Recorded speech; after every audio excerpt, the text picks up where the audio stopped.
You're welcome here. You're welcome here. You're welcome here.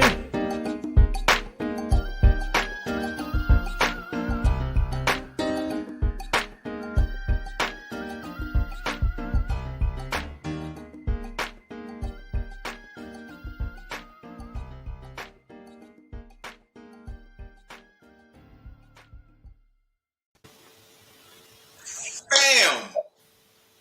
We're back. Happy New Year. I am so excited. I feel like we haven't gotten together in so long. We were hoping to be able to do this in a hybrid format, and then Omarion came through and showed his ugly head. We got Pastor Callie, Pastor Myron here. We got Minister Marielle. She gonna get you. We got my beautiful wife, the First Lady, Pamela. Oh wow. We're excited to be here. I gotta tell y'all a quick joke. Myron, I supported Myron. He eulogized someone a couple of weeks ago, and in the middle of his message, he said, "Turn to your neighbor." He said, "Now don't take your mask off and don't touch him. Just turn to him, because Omarion is out here running wild, and there's an ice box where his heart used to be." And that took me out. But we are really excited. Shout out to everybody who's with us in the virtual congregation. I see we got Rich Auntie. We got Robert Arnell. Angela Boyd. I feel like I haven't seen you in forever. Yeah. LaShawn Hoffman, my brother, is good to see you. My mama is here. Say hello when you jump in. Say hello. Speak to us. We got Princess Isha, who's helping us out today, serving in the hospitality capacity. We got Keosha, Lauren, everybody. It's so good to see everybody who's with us today for Bible and Beyond Live, the first one of 2022. So I am super excited. Let me tell you why. Hey, Portia, I'm super excited because we started on this journey of Greatest Commandment theology, liberative community, and like faith development a while ago. And because I'm really into music, I understood early on, if this type of theology is going to take in any meaningful way, we need music to accompany it. So there are a lot of people in this space of deconstructing and decolonizing their theology. But what happens is there isn't a soundtrack to accompany that. And that was something that we really, really determined we wanted to address as a ministry. So we started singing something called God Music, which we discussed in the God Music Experience in December. If you haven't checked that out, make sure you go back and check out the God Music Experience. It was incredible. And God blessed us with Marielle after being in ministry for about a year.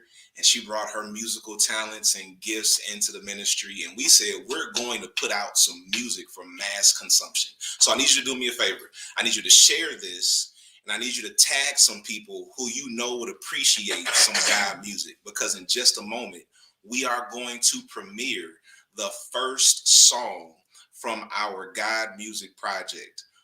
We got together. We went in the studio. We started last January, a year ago, doing writing sessions, TFC worship. We got together doing writing sessions, and we were putting music together, something that really conveyed the theology that we practice, so that people who are in that space of deconstruction and decolonization would have something to sing to go along with what they were studying.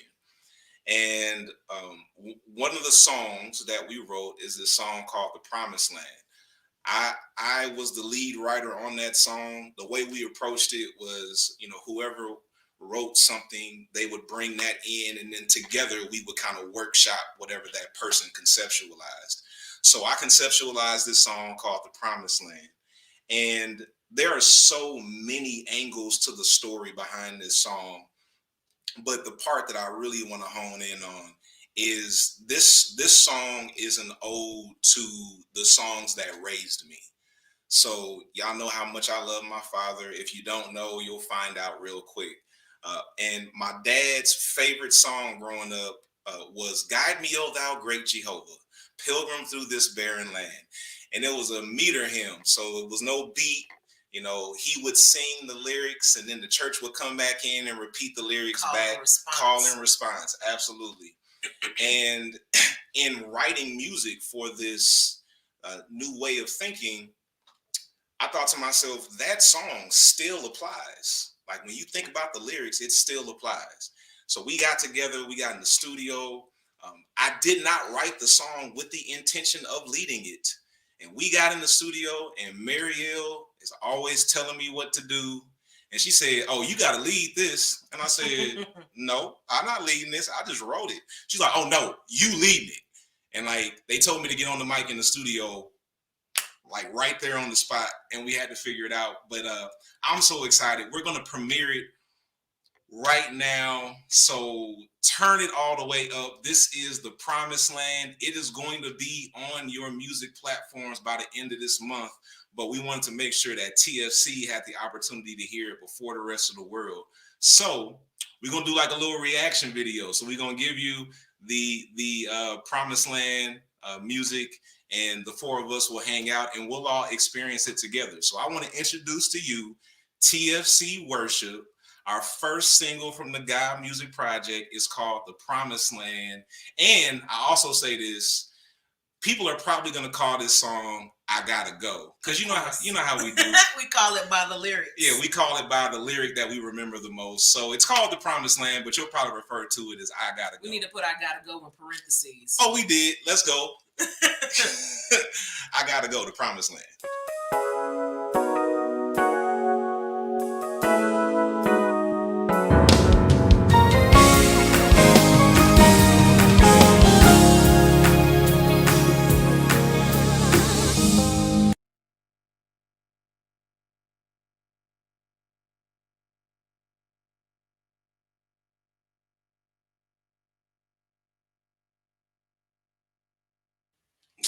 It worked just fine earlier. Technology. I was about like, oh, change up. It's a meditation track. Oh. I was just waiting for someone to say something because I was like, I don't know if it's me or not. Yeah, when I saw your reactions, I was like, okay, this is a technological issue. we're gonna see if we can pull that back up. We'll try it one more time. If it doesn't work this time, maybe we'll come back to it later in today's Bible and Beyond. Oh, it was okay. I think it was so. Pastor Tyranny is backstage handling technology, and I think her Wi-Fi went out. That's what I think happened.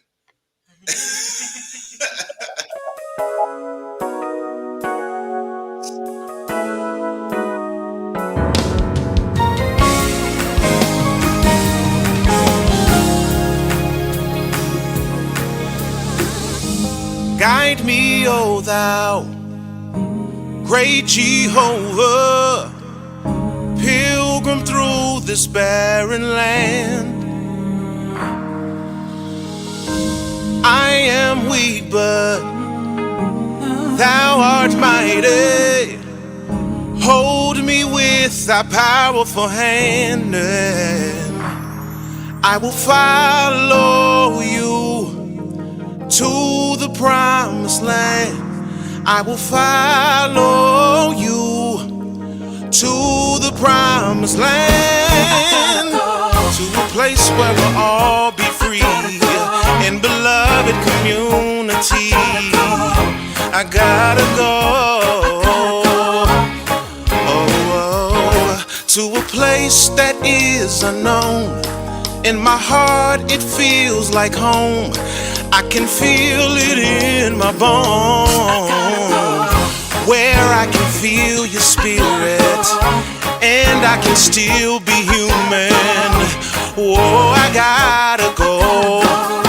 All right, everybody sing this with me right here. Sing Bread of Heaven. Bread of heaven. Sing it again, Bread of Heaven. Bread of heaven. Come on, feed me till I want no more. Feed me till I want no more. Let's go to this next part. Say songs of praises. Songs of praises. Oh, songs of praises. Songs of praises.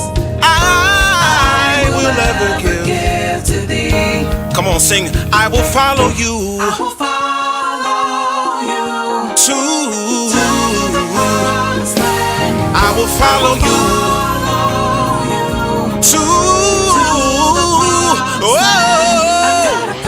to a place where we'll all be free in beloved community. Oh, I gotta go. Where I can feel your spirit and I can still be human. Oh, I gotta go. To a place where we will all be free and have liberty. Whoa, where we'll all be affirmed and we'll feel at home. Oh, I gotta go.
We got a song.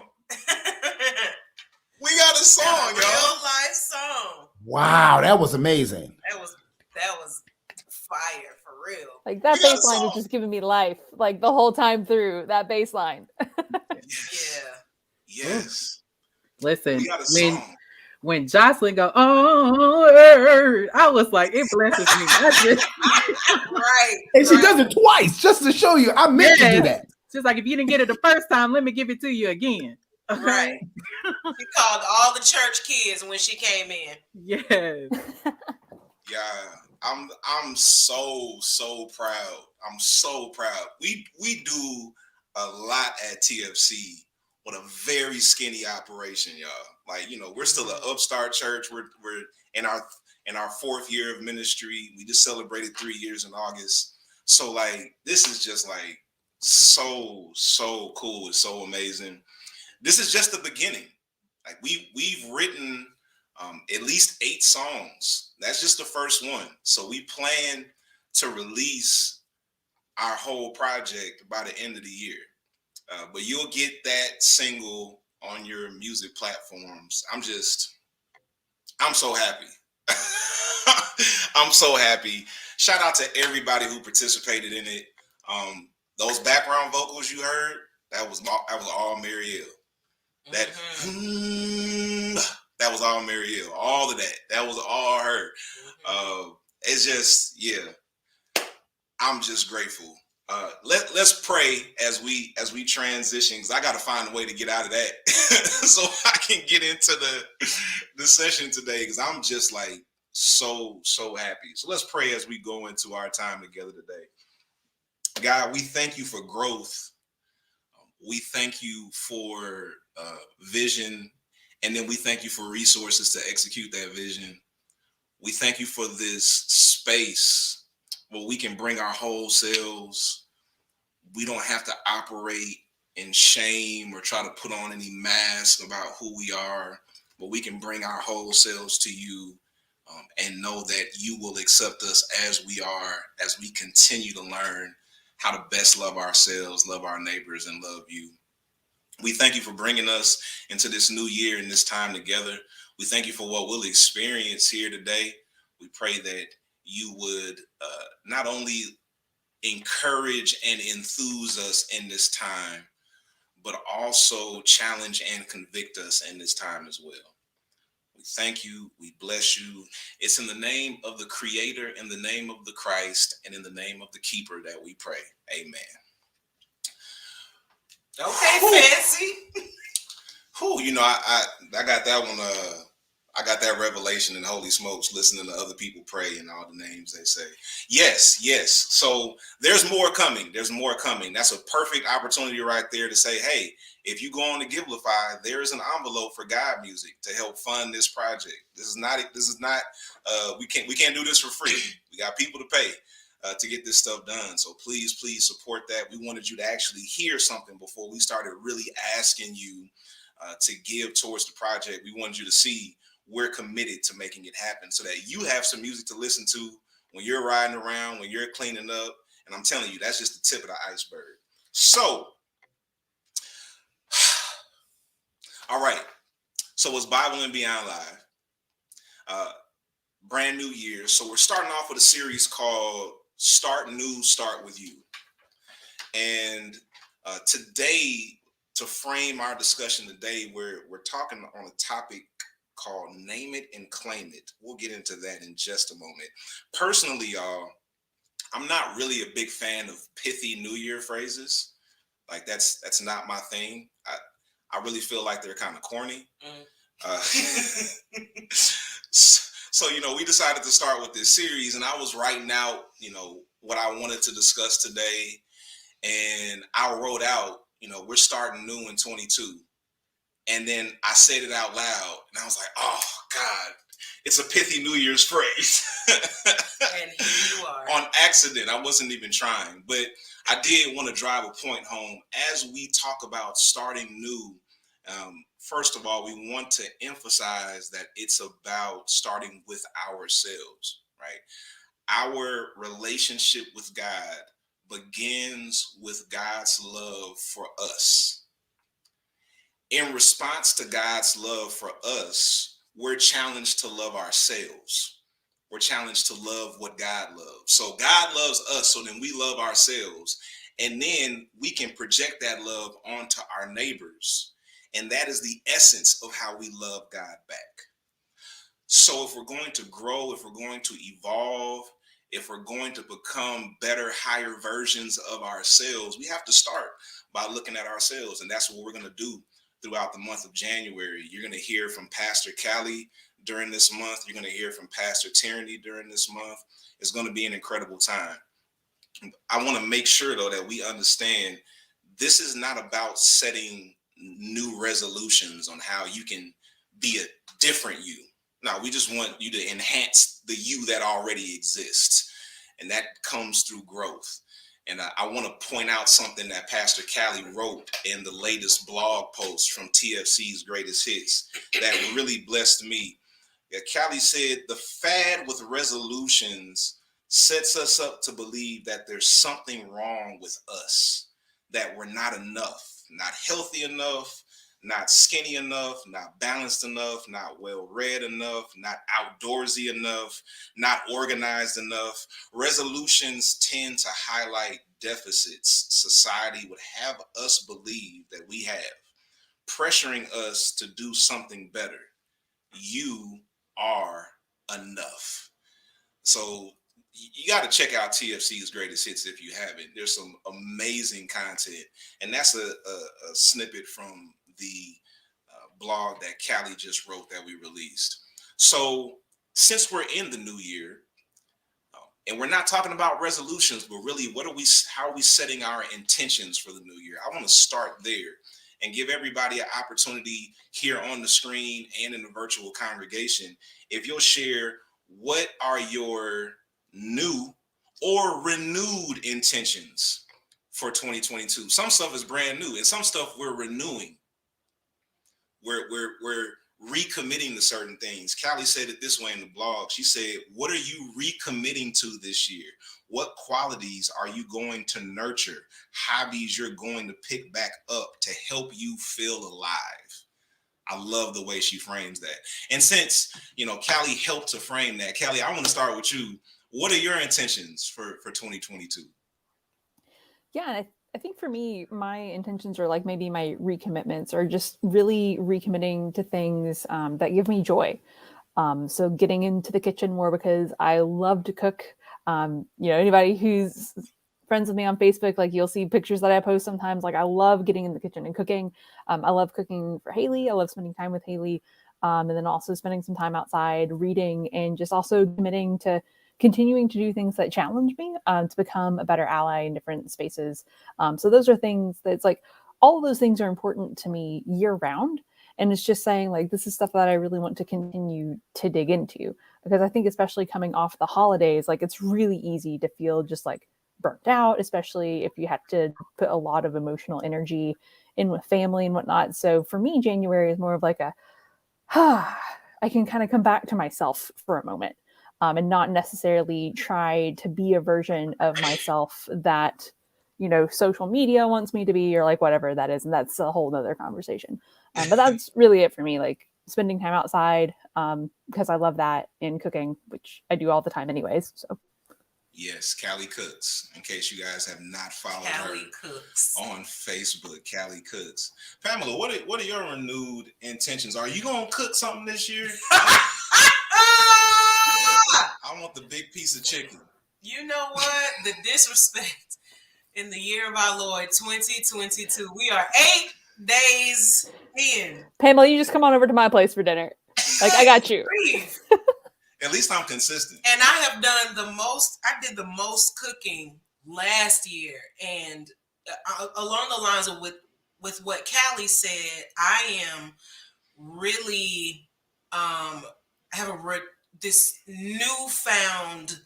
I won't say love for cooking in the kitchen. It almost feels like it's what I'm supposed to do. So I enjoy it because there's a certain feeling that comes along with it. I don't know how to explain that because I feel like it's tied to some other stuff. But so the cooking thing is something that that's new for me. I'm rededicating myself to reading more often.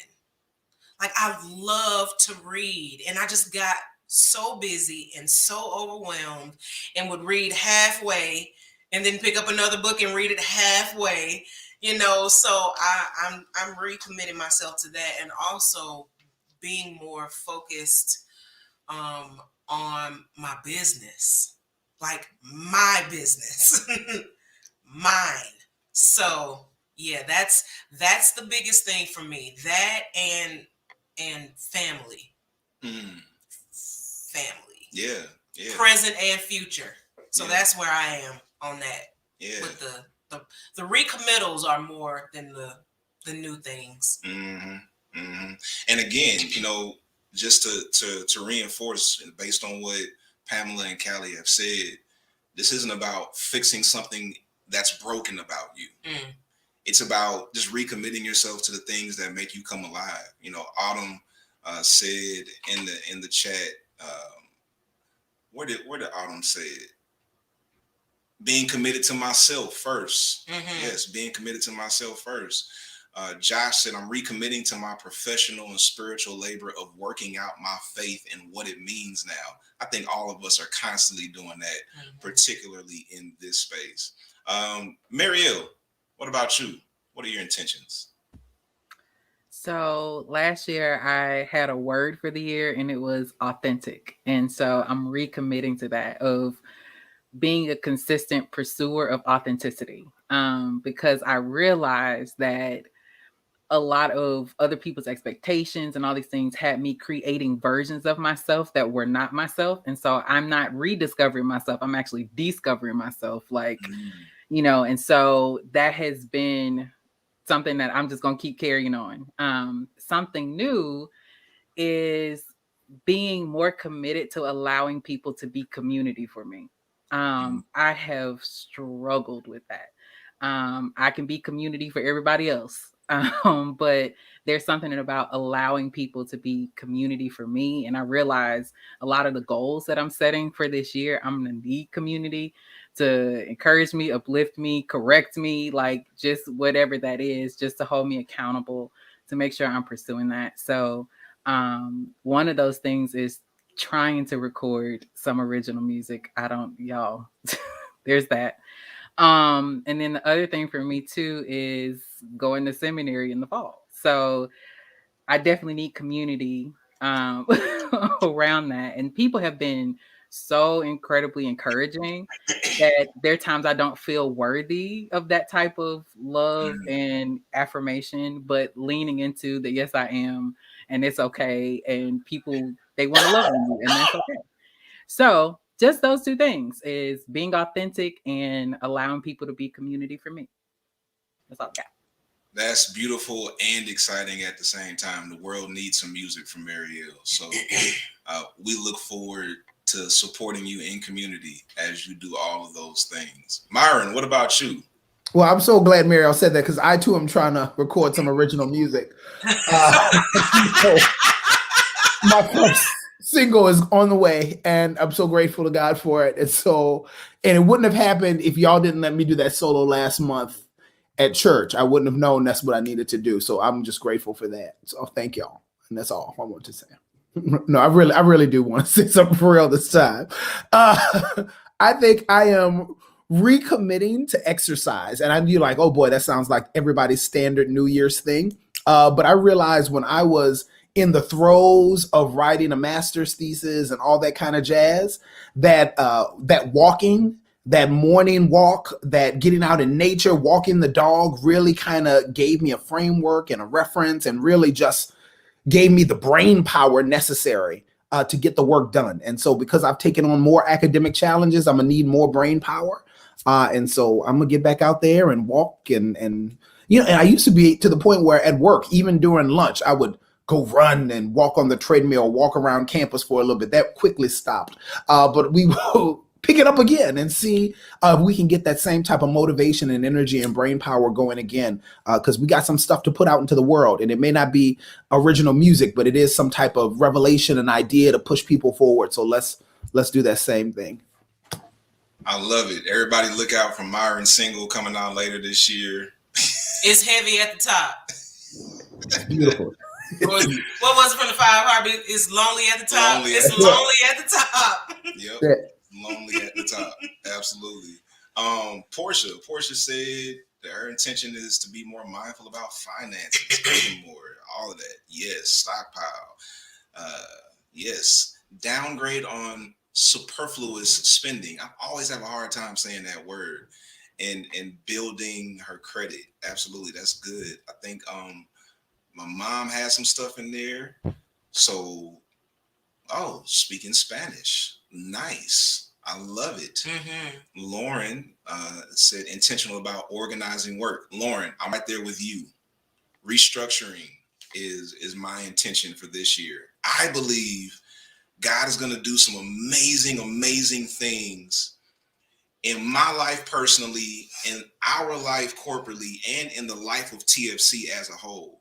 So I just want to be in position to receive whatever that is. So those are my intentions, just being in the right position for whatever God is going to do.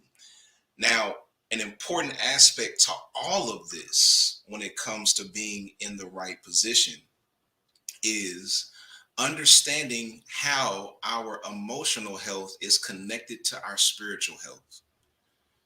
We did a series a couple of years ago before many of you were here on the book Emotionally Healthy Spirituality. That was so long ago. Yeah, it was a while ago. And the premise there is that you cannot be mature emotionally. I mean, you cannot be mature spiritually while remaining an emotional infant. I'll say it again. You cannot be mature spiritually while remaining an emotional infant. So if your spirituality is connected to your emotional health, we can't just talk about emotional health once a year. It has to be baked into what we do on an ongoing basis. So that's kind of direction that we're going in today. We're going to get into that a little bit. But before we go to the break, I want to ask this question because the title of today's session is Name It and Claim It. So, Pamela, since you responded that way. I'll be forgetting that when you're not on mute, I'm not on mute either. Oh, okay. Pamela, if you and those in the virtual congregation, what comes to mind when you hear the phrase name it and claim it? Being in somebody's mega church where they talking about reach up and grab it with the finances and all the money coming to me. So when I hear name it and claim it, I see this. I see people doing this in my head at a mega church with somebody swinging their coat from the stage. You got to reach up and grab it. Yeah, they got to reach up and grab it. I love it. Mario, what about you? Same thing. I think about the prosperity gospel, but I think it was it Dottie Peoples that had this on? You got to name it, claim it, believe it, receive it. That's what I think about. She had a whole song. They had a hold on us in the 90s, y'all. That name it and claim it. Like that was a whole hold on the church. Okay. So that's what I think about. Yes. I think about exactly what Pamela said is people saying you got to name it, claim it, and then just speak it, and then tying it to speak those things that are not as though they were. So that's what I think about when I hear name it and claim it. Yes. Yeah. Thank you. We got some responses. Autumn said prosperity teaching. LaShawn said trickery. Yes, trickery. Angela said finances. Portia said speaking into existence. Angela Boyd said CD pastor. Yes, CD pastor. And then Josh said bad theology. I feel you. We're going somewhere though, Josh. I promise you, we're going somewhere. Don't cut me off yet. We're going somewhere. Callie, what about you? What comes to mind when you hear name it and claim it? Yeah, and I'm of two minds when I hear that, because I definitely think like prosperity gospel, like all that jazz and terribleness. But I also am reminded of one of our professors from seminary, Kristian, who all the time told us that, like it's okay to name that, or I'm just going to name that. And so just like, for me, it makes me think of just like calling stuff what it is. So like, I definitely think that, it's kind of like, if you're cooking and you've got a recipe that calls for, let's say, a clove of garlic, that's like the appropriate amount, right? If you go ham on that and say, I'm going to put in 7 cloves, like of the heads of garlic, like that's just not going to do anything good. So I think like a little bit is fine of like saying, we're just going to call this what it is and claim whatever good comes from it. But when we look at mega churches and prosperities, it's like they don't even count in heads of garlic, and they're just dumping it in whatever sauce you're making and just not even thinking about what it's doing to folks. But that's kind of what I think of when I think of that. Yeah, that's great. And to continue your analogy, if you dump all that garlic into anything, your breath is going to stink for weeks. It's going to stink as bad as your theology does. Exactly. Myron, what about you? Listen, I'm the same. I grew up in the mega church. I grew up in that Pentecostal setting. So, I mean, this is setting my soul afire here. We not just going to name it and claim it. We going to call it and haul it. And we go, blab it and grab it. I'm here for it, Doc. Let's do it. I want to participate in this session here today. Bless my soul. And listen, Pam, I will take my jacket off and throw it at somebody. Oh, God. I know you will. How else they gonna get healed? You know what I mean? If I don't throw the jacket. If any wind, if there's no wind. That's it. There's no wind. There's no wind.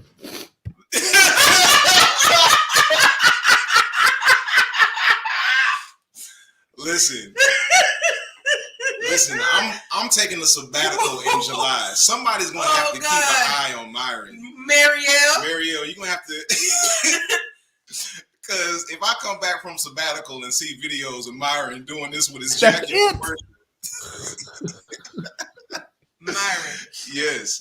So, Auntie Janice, she said when she hears the term naming and claiming, she thinks a mess. Yes. So there are mixed feelings about that term. My hope today is that we can repurpose that phrase. And it's really rooted in Pamela's genius. I'm just stealing a thought from her and expanding on it. Remember, you said it first. I do. I'm just trying to figure out what was it? What was I talking about? We'll get to that.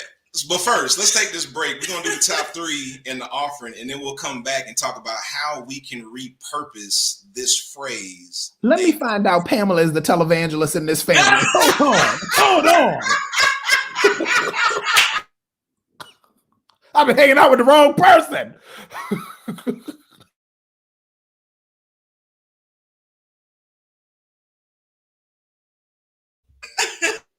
Listen, I'm sorry, y'all. I had to get myself together. Myron is a fool. Anyway, so listen, it's the top 3, but I got more than 3 for you today. So I'm gonna actually change the name of it today and say this is your TFC where you need to be announcements, okay? Because I got several, because we have so many amazing things that are happening to kick off the new year. So the first one is we need you to be with us next Saturday at 4 p.m. We're going to be on Zoom, and our very own Pastor Kelly Cawthon Frills is going to be continuing the new series that we're kicking off today, which is Start New, Start With You. So make sure you join us next Saturday, 4 p.m. We're going to be on Zoom.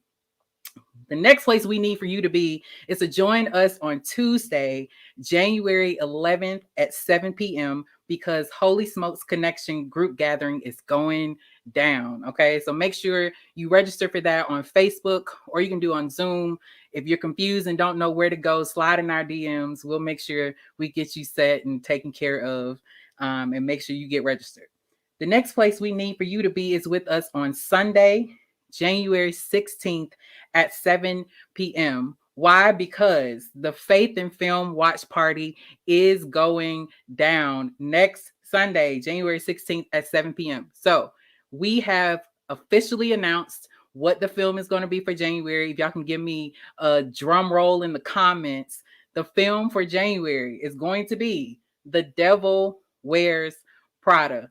Gird your loins, okay? So I need you to join us. Make sure you join the Faith and Film Facebook group so you can be up to date with everything that's going on there. It's led by our very own pastor, Callie Cawthon Frills. If you have questions, you can shoot her some questions. If you have, whatever that may be, and you get to interact, you get to vote on polls, you get to talk to your fellow Faith and Film colleagues. It's just a really good time all around. So do that.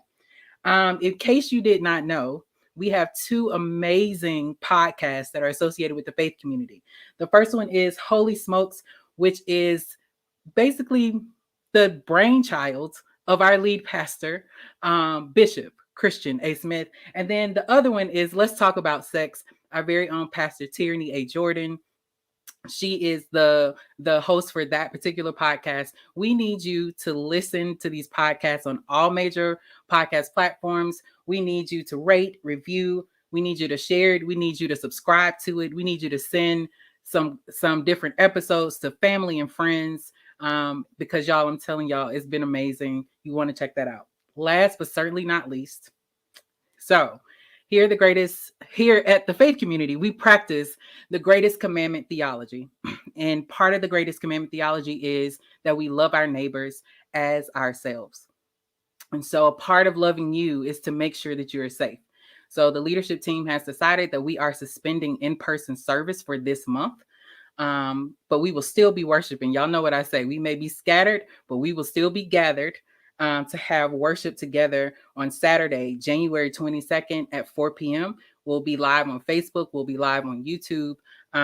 So we want you to all to be in the virtual sanctuary. We just want to make sure that you're safe because Omarion is out in these streets. Okay. So that is your TFC where you need to be announcements. I changed the name this go round because it was more than 3. So I couldn't lie to you. So that's all I got. I'm going to toss it to Myron for our offering.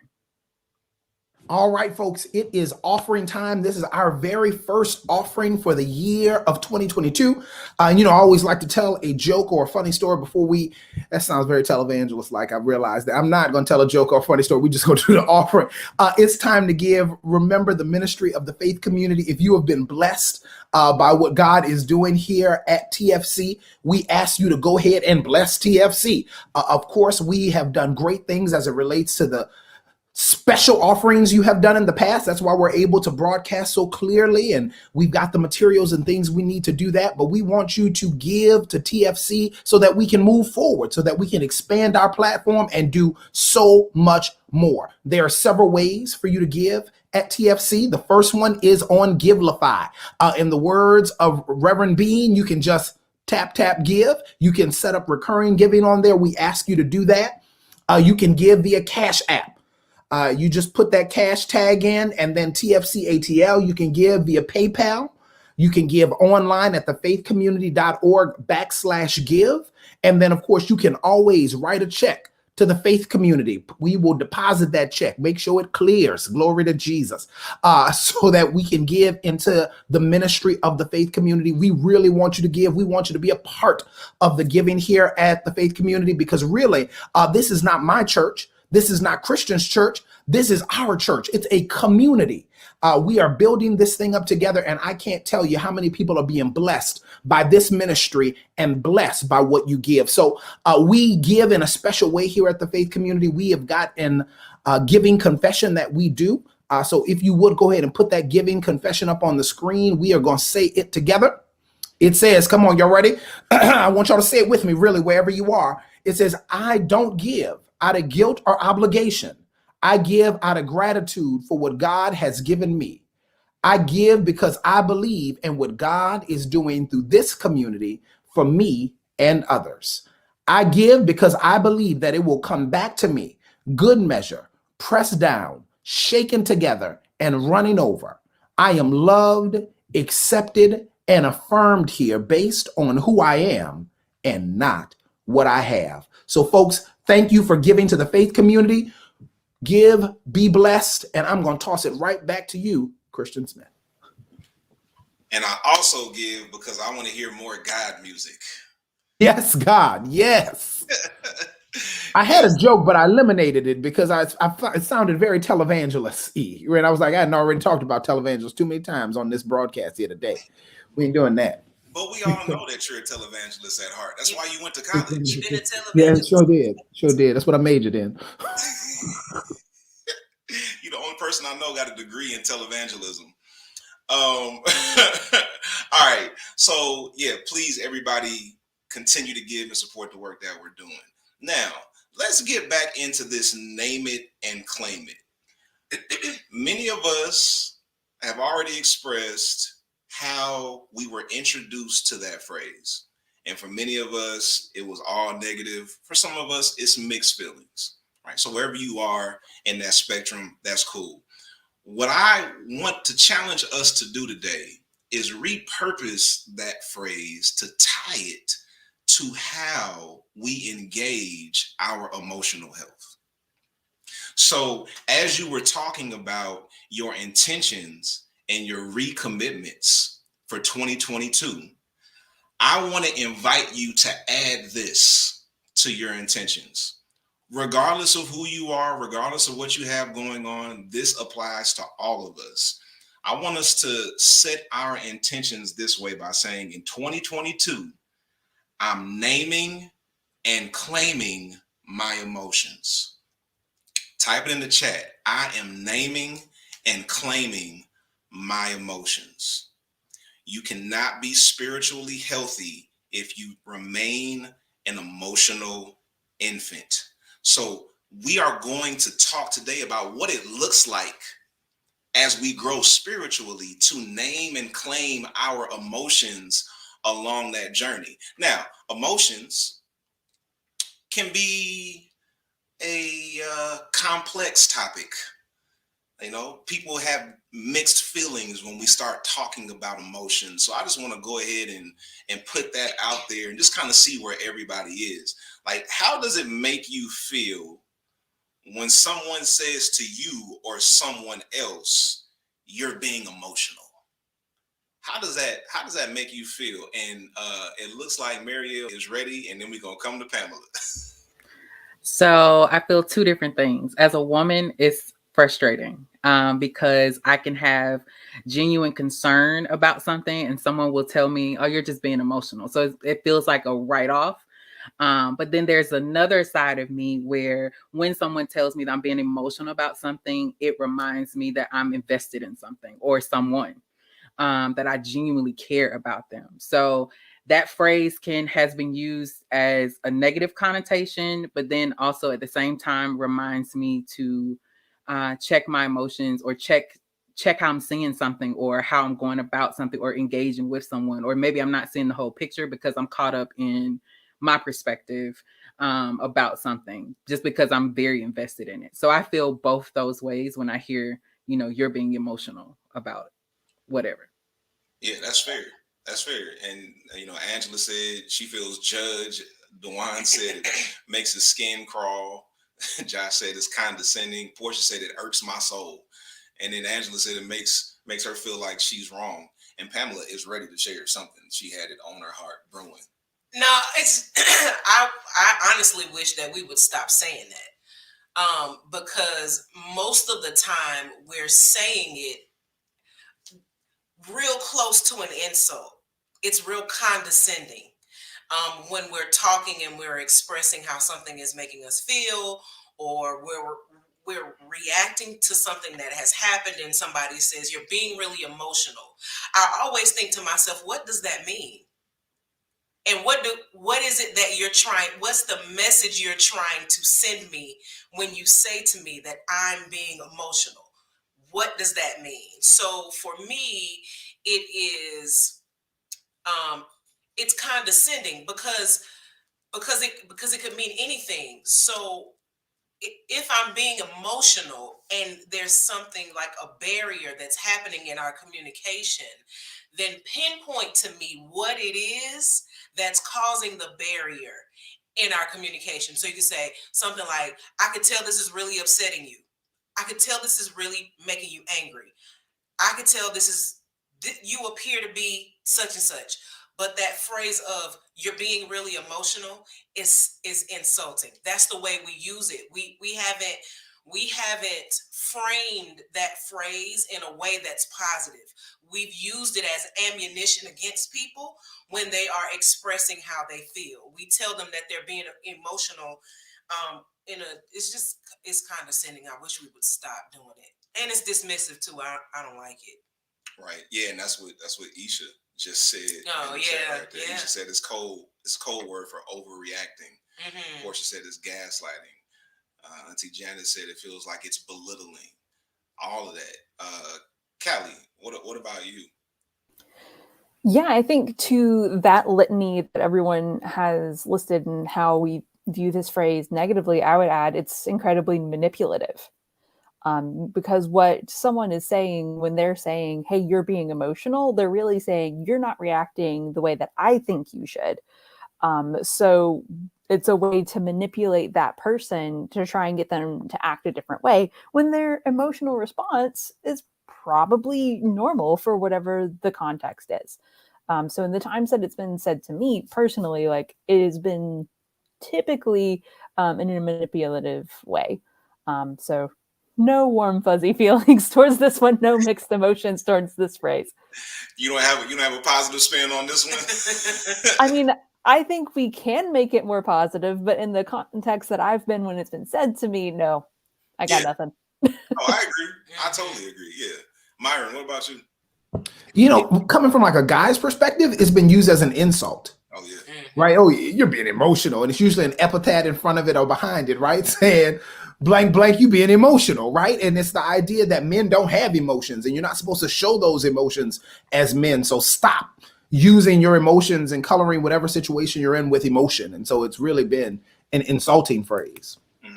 Which is also, funnily enough, like incredibly sexist because like the code word, the code word there when you say it towards a man typically is like if you're being emotional, it's like, oh, you're acting too much like a woman.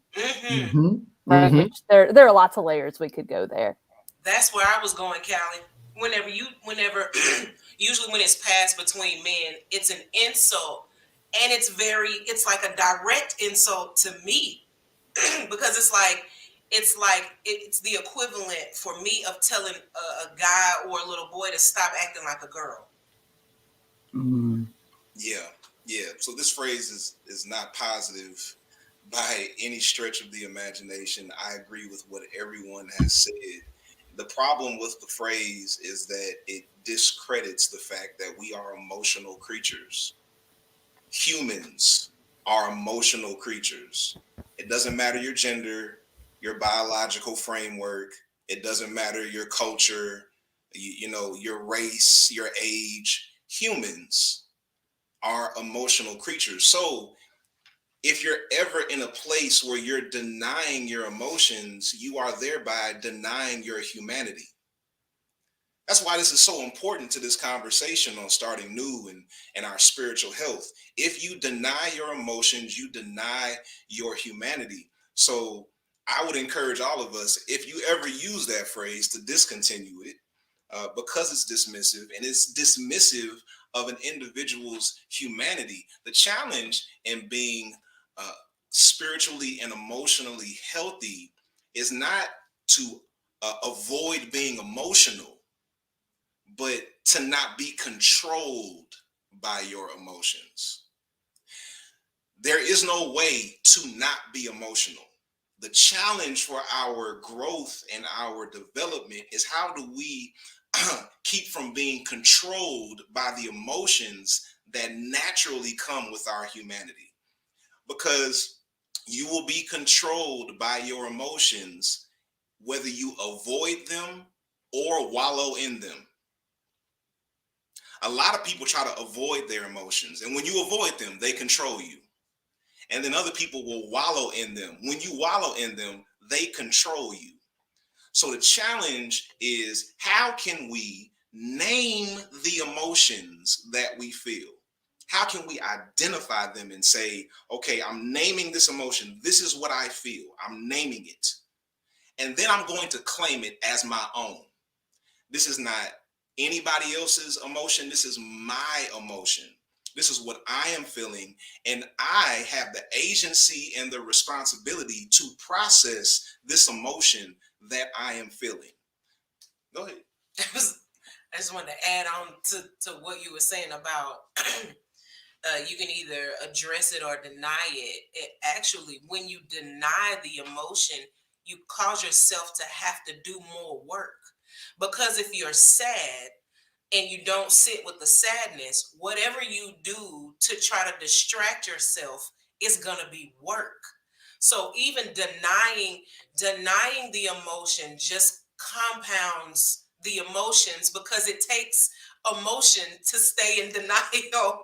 So it's like, you may as well for your own benefit deal with what's in front of you, because suppressing it is work within itself. That's all I'm talking. Absolutely.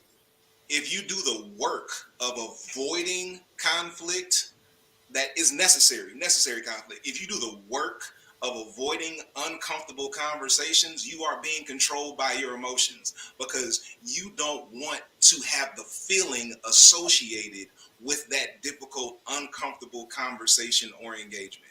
So you're really not saving yourself any trouble. You're creating more trouble for yourself by avoiding the emotion that comes along with whatever it is you're trying to navigate. Marielle. Yeah, I was just gonna say, so this hits home for me a lot, because there was a point until I really started like true therapy that I could not identify emotions. So I was trying to figure out, okay, I know I'm feeling something, but I don't know what that something is. And that goes back to what I was saying earlier about leaning into authenticity and discovering who I am, because you kind of have all these layers and you kind of dumb down, or maybe if you weren't even taught about how certain emotions are, that you're angry, that you're sad, that you're upset, that you're stressed out. And so having, I think Elder said it in the comments, talking to a professional to kind of really get you to unpack that and lean into understanding what emotions are. And my therapist has been great at that. We always start each session with, your feelings are valid, but they're not facts. So though you are feeling this, is this factual? And making me sit back, examine, okay, wait, why am I feeling this thing? And what is this thing? And sitting with that to figure out what the cause of that is. And so I just wanted to toss that out there. So if you're like me, you kind of don't, you were really struggling to kind of identify emotions. I think if you can, because I understand at this point, therapy is kind of a privilege. It still is not as accessible as it should be. But working with somebody to really kind of help you identify, to help you lean into those emotions so you can sit with them. Mm-hmm. Absolutely. And another tool you can use is get a feelings chart. We use them with kids, but they apply to all of us. Mm-hmm. If you don't know how to name your emotions, get a feelings chart. Just Google feelings chart. Click on images. They are there in abundance. Callie, you were going to say something? Yeah, I was just going to keep following this train of, listening to our emotions and naming them for what they are, claiming them as ours. That's so important, because emotions aren't just things by themselves. Emotions are messengers from your spirit, right? Like if you're angry about something, it normally means that there's something that you feel like you need to protect. Or if you're sad about something, it means there's something in your life that you still need to grieve. Like if you try to put a wall between you and your emotions, you're going to miss out on so many things that your body and your spirit are trying to tell you. And that's just not healthy. I mean, you can't love yourself well if you don't listen to yourself, if you can't listen to these messages that your spirit is trying to give you, right? And so learning to be able to identify those emotions, call them what they are, and then take a moment, when you're not in the moment, to say, okay, why am I angry? What do I feel like I need to protect right now? Like, is it myself? Is it my boundary? Is it somebody that I love? And so just being able to be really reflexive on, why is that emotion coming up is incredibly important to nurturing your spirit. Yes. And you took the words right out of my mouth. Acknowledging your emotions, naming and claiming your emotions is a part of loving yourself. Mm-hmm. You can't love yourself well if you refuse to name and claim your emotions. And if you can't love yourself well, you can't love your neighbor well. And if you can't love your neighbor well, don't even talk to me about how much you love God. So if you're wondering why we just up here talking about emotions, we talking about your relationship with God right now. This whole conversation has been about your relationship with God, because God speaks through your emotions. And if you ignore your emotions, you're ignoring God. You want to say something? Yes, I was gonna say, you caught me so off guard. You had your hand up. You just like went off, and then you swung it over to me so fast. I was gonna say that what I have to remind lot of my clients that I work with on religious trauma is that the disconnect that Marielle is talking about emotionally is a phenomenon amongst people who have been religiously indoctrinated. Mm-hmm. Let me say that for you again. Being able to connect to our emotions is a job, because religious indoctrination, when it is harmful and toxic, separates us from our emotions.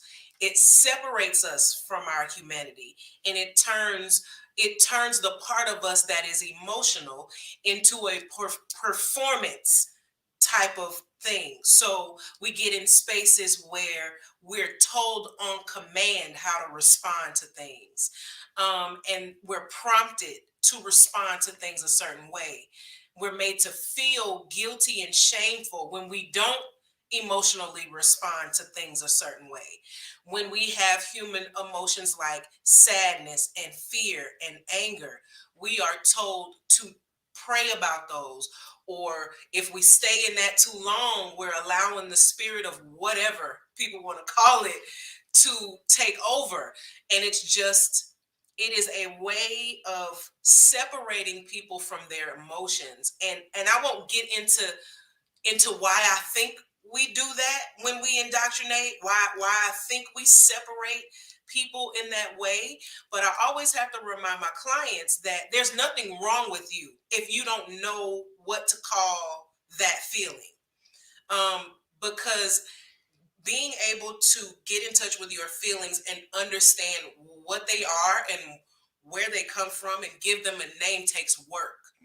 And so if that's something you haven't ever nurtured or put work into or had somebody nurture for you, it is a very, very difficult thing to do. So I don't want people to be listening up to name it and claim it, thinking that, oh, well, if I can't name it and claim it, something must be wrong with me. No, that takes work. Yeah. It takes work to identify the emotion. That takes work.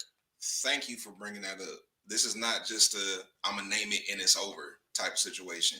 We're inviting each of us, and should I say the spirit, she is inviting each of us to do the work of naming it and claiming it as it pertains to our emotions. Look, greatest commandment theology is not gonna let you off the hook when it comes to doing your work. You know, I've said it a number of times. I absolutely love Anita Wilson and Rick Robinson. You know, they're producer, gospel artist, and Anita Wilson recorded a song some years ago called Jesus Will. It was one of the dopest songs in gospel music when it came out. I absolutely love that song. There was just one line that I just could not stand, and it is, who will make all of my decisions for me? Jesus will. And we say, no, he won't. Jesus will not make your decisions for you. No. Jesus will not name your emotions for you. We have to name and claim our own emotions. And I feel like Myron is holding something in. Myron, what you got to say? Well, I've got several thoughts. One, I don't want Jesus to make my decisions. You see where them decisions got him. So I don't want him to make some decisions for me. That's the first point. I'm sorry, I've got to go. It did not work out. Here's the serious point is I want to talk about conditioning in church, and this idea of emotionality, right? That church conditions you to respond in certain ways to emotion. And what I mean by that is it only allows you to display a certain type of emotion, right? It's okay to be emotional when the spirit moves, but it's not okay to be emotional when Sally dies, right? You've got to put your emotions in a box and only react in a certain way. And that's what bad theology will teach you.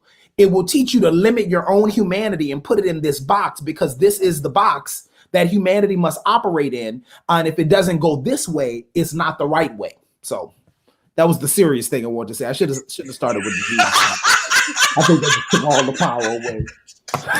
All the power. No, I don't took all the power away at all. Pamela wants to say something, but first, I wanted to say it's so good to see Timothy Carruthers here. Tim, you missed the song, but I promise you, we're gonna make sure you hear it. Trust me, like, cause I know how bad you want to hear the song. And Autumn, thank you for pointing out that when you late, you missed the A selection. You can't show up late and then ask about the A selection. You should have been here on time. Pamela, what were you gonna say? I was just gonna add to what Myron was saying about the emotional part and responding a certain way. I also believe that it's not just about grief and sadness and anger that we're taught to suppress. I also feel like we get disconnected from our emotions because if we stay connected to our humanity, we can't stay in these toxic situations. So if you get taught to suppress your emotions, then you really don't think about how toxic something may be. You may feel uncomfortable and then name it something else. You may get harmed in some kind of way in your religious context, and you may deny that this thing is happening to you because what you have been taught is that these are the acceptable emotions to feel and these aren't. So when you start to feel the ones that are on the unacceptable list, then you start to name them things that they aren't, like spirit of this and spirit of that, and the devil is doing. You start to give it names that it's not because you haven't had permission to feel those things, because that's a threat to where you are. That's a threat. Can I lean in on that, Pamela, and give people permission to leave toxic spaces? Right? Like, I feel like we just need to go ahead and say that if you are in a toxic situation, you have our permission to leave. Get out. If they're denying your humanity and denying your existence and you can't be fully who you're supposed to be, get out of that space. I don't care if it's a relationship, a church, a job, whatever it is, get out of there. It's going to work out for you a little bit later on, but you can't stay in a place that's emotionally unhealthy and toxic for you because you'll never be able to breathe.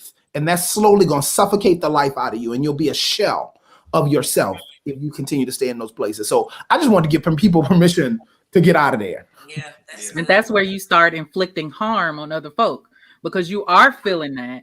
And because you are feeling that, you feel maybe stuck or you're staying in it, you start inflicting harm on others. Yep. And I can say that as a personal account, because I would start inflicting harm on other people because I wasn't dealing with the toxicity that I was sitting in. So, yeah. Yeah. And I think it's just been kind of mulling around as you all have been talking. When we think about like those toxic spaces or toxic relationships, I think one of the things that can be really helpful to identify is if you're surrounded by the spirit of the shoulds, right? So if folks are telling you this is how you should feel, like when the organ comes up, you should react this way, or when Sally dies, this is what you should do, right?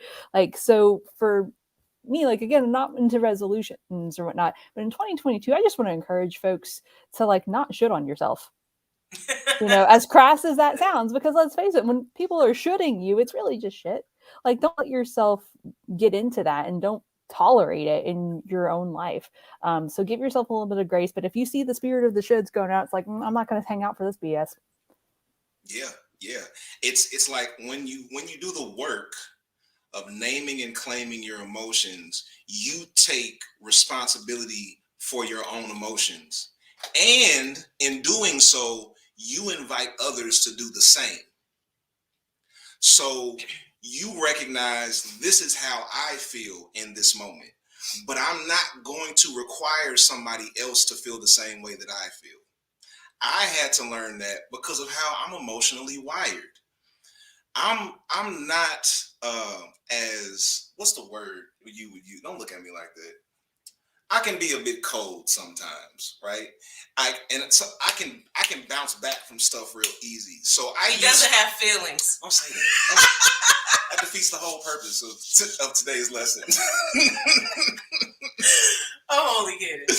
So I can bounce back from things a little bit easier than other people because like I process it quick and then I move on.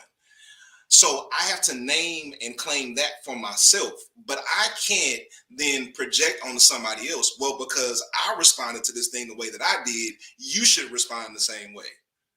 So naming and claiming my emotions is taking responsibility for what I feel and inviting others to do the same for what they feel and not dictating to them how they should feel based on how I feel. Because like Mario said, when you do that, you start inflicting harm on other people. Now, I want to go to this Bible story real quick to show you exactly what we're talking about, because Mario, that was a perfect segue. So let's go to the scriptures. I know you're wondering, like, are we going to ever get in the scriptures? Of course we are. No, they're not. Listen, No, they're not. somebody is watching. Like, this church does not believe the Bible. Yeah, we do. Listen, Genesis chapter 4. There's a very familiar story in Genesis chapter 4. It's about Cain and Abel. I want to read verses 3 through 8 for you. This is a story that many of us have heard before. If you haven't heard it, you're going to get the entire synopsis in these 6 verses.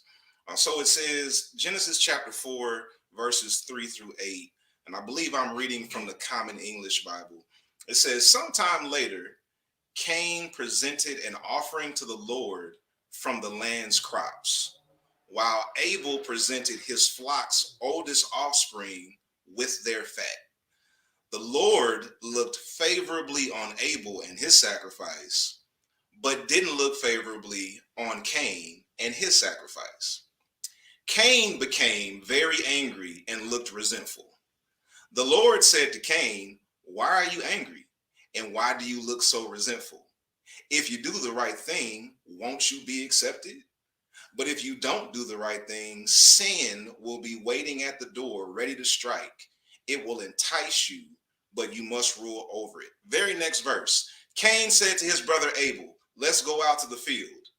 When they were in the field, Cain attacked his brother Abel and killed him.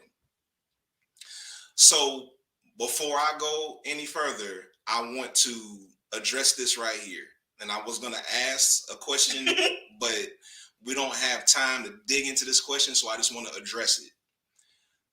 Because of the church that we are, there are people who are reading this story and wondering, did that really happen? Like, is this folklore or did this really happen? Is this history?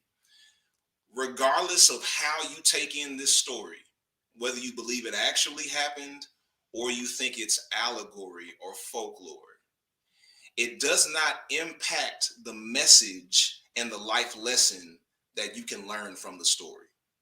It does not impact the message that you can learn from the story. So I know a lot of people, when we start getting into these creation narratives and so on and so forth, we go back to our conditioning and our old faith traditions that told us this is exactly how creation happened, and these are the first people that walked the earth, and so on and so forth. And listen, if you subscribe to that, nobody's stopping you. But there are people here that don't subscribe to that, and we can still learn the lesson from the story. Also, I want to point out, you will read that story, some of you, and think, why would God do that? Like, I don't appreciate how God handled that situation. That doesn't sound right. That's why I don't like the God of the Old Testament. Wait a minute. Wait a minute. Remember, when we read the scriptures, we're reading about people's perception and their experience of God, how they perceive how God moves. So even when you read the Bible and it says God did this, God said that, that's what the author interpreted. It doesn't mean God did it and said it. So if you read in the Bible that God commanded genocide, that doesn't mean you have to accept, well, then God is cool with genocide. Because even when we read the scriptures, we have to apply the greatest commandment. So if we read a scripture and it doesn't seem to align with what we believe about God, we can ask ourselves, how does the greatest commandment apply here? How is this showing love? How is this building up? How is this developing? How is this making better? Because I believe, to me, that's who God is. So if there is a scripture that talks about how God is tearing somebody down and causing them harm, my theology says that's what that author thought of God. But I don't necessarily think about God on the same terms. So I just wanted to drop that there because, when we get into some of these prehistoric stories like Genesis 1 through 12, prehistory, right? we start thinking, well, why is this? Why would God do that? Listen, these are stories, y'all.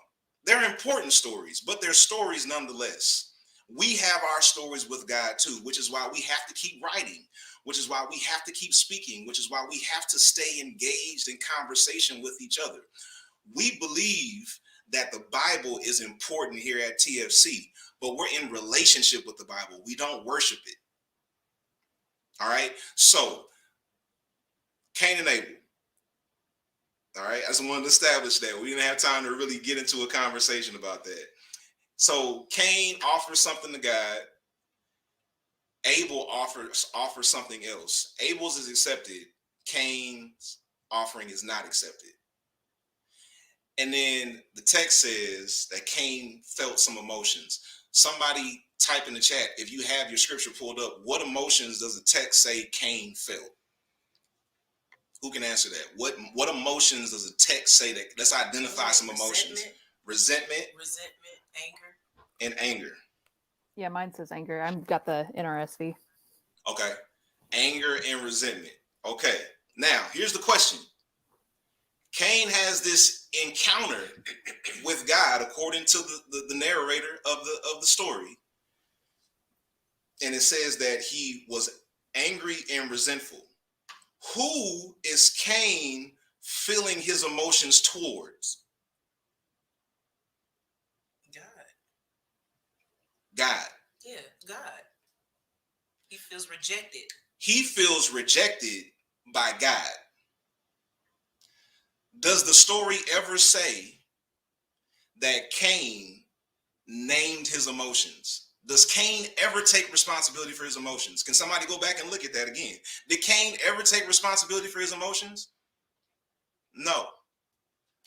The narrator said that Cain was angry and resentful. And then the narrator said, God said to Cain, why are you angry and resentful? We never hear a word from Cain until after he experiences the rejection from God. So he doesn't process, he doesn't even name the emotion. That's important. You got to be able to name it before you can claim it.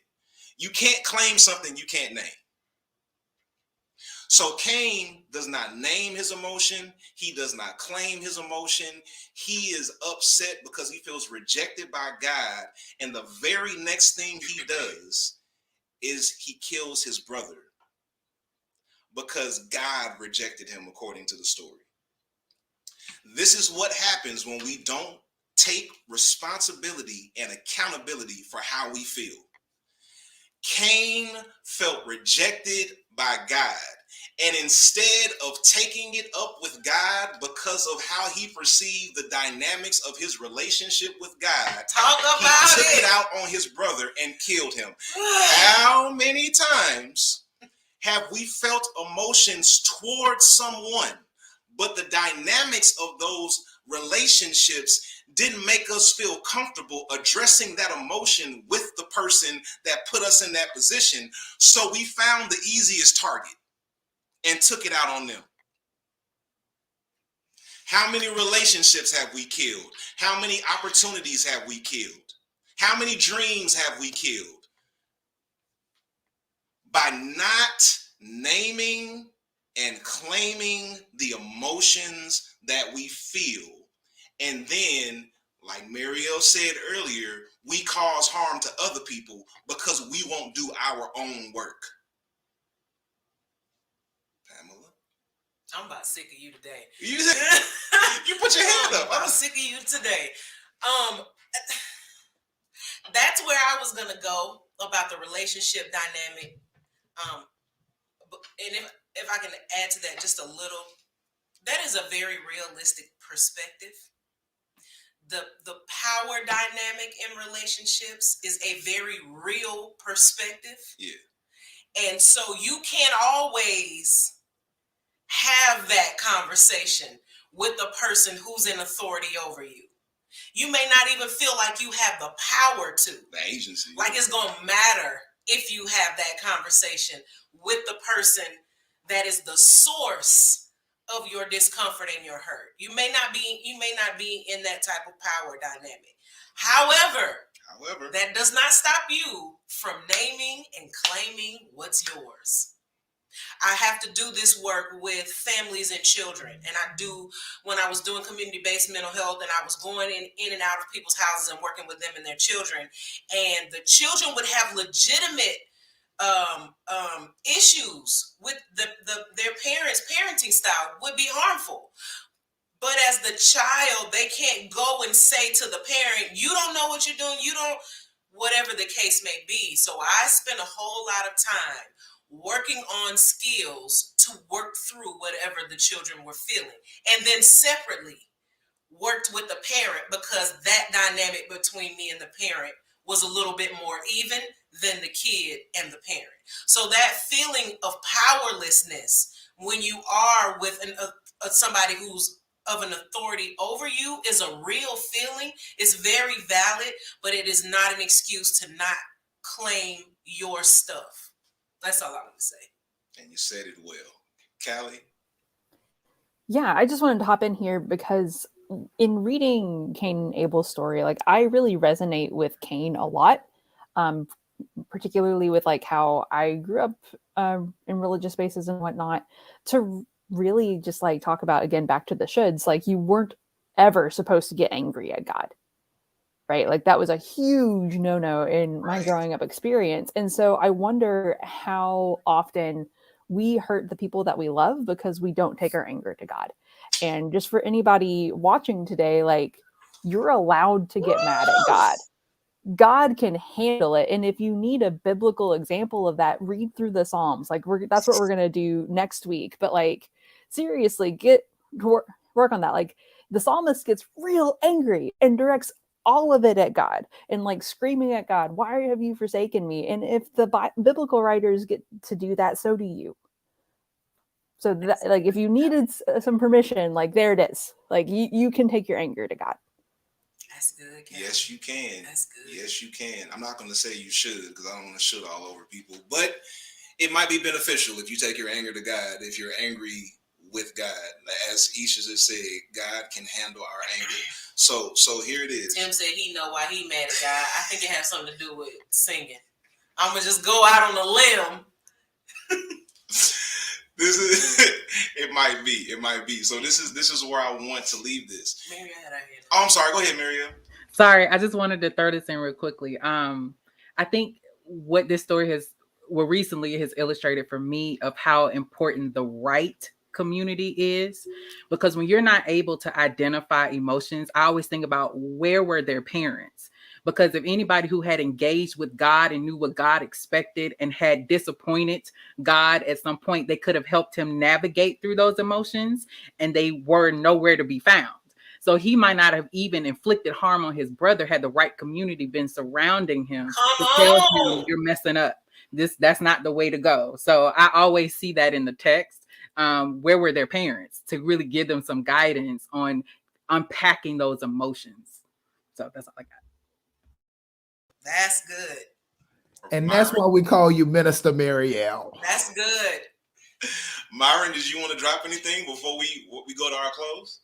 No, I feel like y'all have covered this all. I will go backwards if I no. Go ahead. Yes, this is great. All right. So no, I appreciate that. Here's what I want to leave us with. In 2022 and beyond, we are naming and claiming our emotions. It is work, but it is the work that our mind, body, spirit, and soul need. We need this work. If you avoid your emotions or you wallow in your emotions, you will be controlled by them. So I want you to get into the practice of naming it. When you feel something, say, I am feeling this. Like, use that feelings chart if you have a hard time. Of course, if you can get with a therapist, get with a therapist. But work on saying, I am feeling this. And don't limit the emotions that you're allowed to feel. Don't ever limit the emotions because somebody told you you're not supposed to feel anger. You're not supposed to feel sadness. Don't limit yourself to the emotions that you can feel. I am feeling this. I'm feeling frustrated. I'm feeling anxious. I'm overwhelmed. I'm triggered. I'm fearful. I'm uncomfortable. I am feeling this. And then claim it. This is my emotion. I am responsible for how I process this emotion, and I do not get to place the burden of my emotions on other people. Cain avoided his emotions.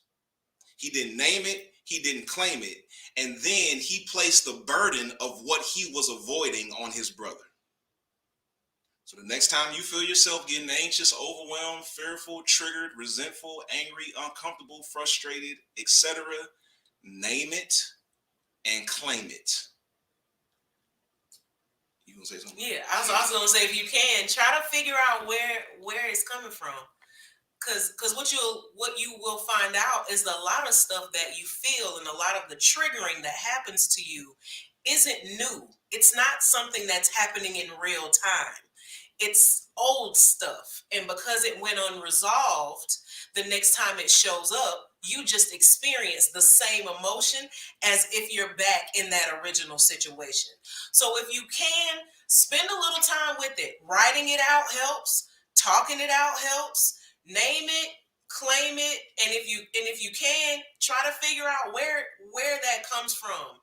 You know, have I had this experience before and felt this emotion? When was that? When I was growing up, did I ever feel this emotion? When was that? Because a lot of that stuff is just it's residue. It's residue from when we were growing up, and we just don't know it because we've been functionally dysfunctional. So we don't know. But yeah, take some time and try to figure out where that stuff is coming from. A quick example of that is how we can get triggered by some of the most trivial things because how those things were weaponized against us. So when we were preparing for the God Music Experience in December, we were in a team meeting and Myron said, "Ooh, we're going to have a Christmas cantata." And I about lost it. Pamela was so triggered in that moment. She's like, "Ooh, I hate that word." I hate that word. Because of her history with the term cantata. Myron didn't mean anything by it. Myron was excited when he used the word cantata. Because he kept saying it. She was triggered by it. But she couldn't get mad at Myron for saying it because that wasn't Myron's emotion. That was her emotion. No. So she had to name what she felt. See, because don't think because Pamela is a therapist, she doesn't have to do this work too. Yeah, I have to do it even more. Don't think because I'm teaching this lesson that I don't have to do this work too. This is the work all of us must do. All of us must do this work because you cannot be spiritually mature if you remain an emotional infant. Callie, I'm gonna kick it over to you for our invitation to love. All right. Well, I mean, it may be a new year, but it's still the same old TFC, right? We're still here dropping truth bombs, hopefully making space for folks to heal, for folks to grow, and all of that good stuff. So as part of our invitation to love today, I just want to invite you to take time after the service today to just like really sit with what we talked about. Like if you need to go write it out, go write it out. If you need to DM one of us to say like, hey, this made me think about, X, Y, or Z, and I'd love to talk about it at some point. We'd love to talk with you. Don't leave this moment feeling like you have to leave everything here. You know what I mean? Like we want you to be able to take whatever you get from these times and apply it into your daily life. So give yourself the permission to take what was helpful from today and start applying it throughout the week. Because we just want you to be able to love yourself well. Like ultimately at the end of the day, that's what this is about. You getting back to the beautiful person that God made, the vessel that contains, dare I say, a little bit of divinity, a little bit of God's own divine breath. We want you to be able to get to that person and say, hey, I love me, right? So in terms of other actionable steps, if this is one of the first times that you've hung out at the faith community, we're so glad you're here. You're in the door. We already consider your family, like there's no getting out now, you're in. But if you want to stay up to date on all the things related to TFC, we do have a number that you can text. If you will text the word disruptive to the number 855-706-1228, that'll get you on our email and texting list so you can stay up to date on all the things that we do at TFC. And there's always a lot going on.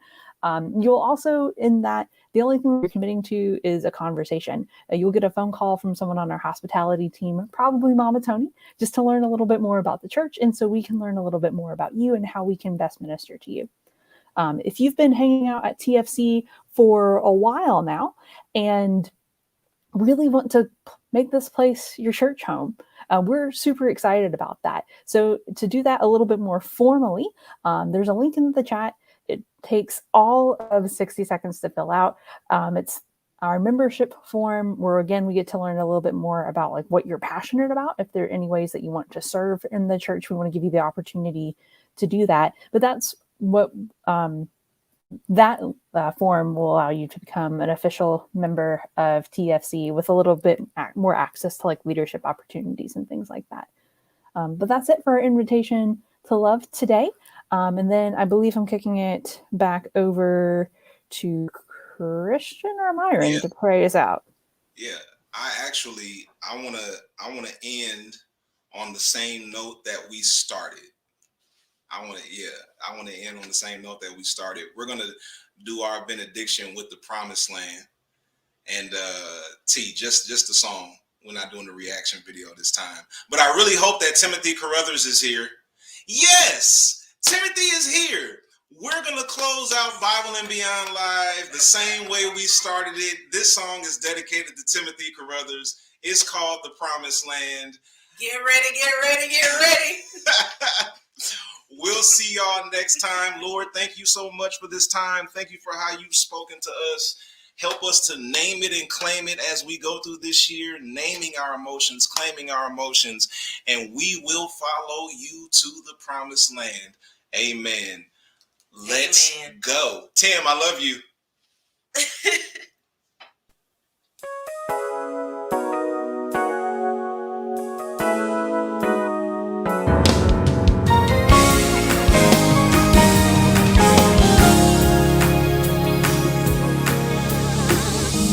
Guide me, O thou, great Jehovah, pilgrim through this barren land. I am weak, but thou art mighty. Hold me with thy powerful hand, and I will follow you to the promised land. I will follow you to the promised land, to a place where we'll all be free in beloved community. I gotta go, to a place that is unknown. In my heart it feels like home. I can feel it in my bones, where I can feel your spirit and I can still be human. Whoa, I gotta go. All right, everybody sing this with me right here. Sing Bread of Heaven. Bread of heaven. Sing it again, Bread of Heaven. Bread of heaven. Come on, feed me till I want no more. Feed me till I want no more. Let's go to this next part. Say songs of praises. Songs of praises. Oh, songs of praises. Songs of praises. I will ever give to thee. Come on, sing. I will follow you. I will follow you to the promised land. I will follow you